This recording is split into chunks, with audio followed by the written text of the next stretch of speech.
अग्निर्मे वाचिश्रितः वाहृदये हृदयम् मयि अहममृते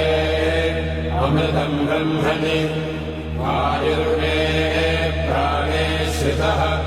प्राणो हृदये हृदयम् मयि अहममृते अमृतम् ब्रह्मणि सूर्यो मे चक्षुषि श्रितः चक्षुर्हृदये हृदयम् मयि अहममृते अमृतम् ब्रह्मणि चन्द्रमा मे मनसि श्रितः मनो हृदये हृदयम् मयि अहममृते अमृतम् ब्रह्मणि दिशो मे श्रोत्रे श्रिताः श्रोत्रगुम् हृदये हृदयम् मयि अहममृते अमृतम् ब्रह्मणि आपो मे रेतसि श्रिताः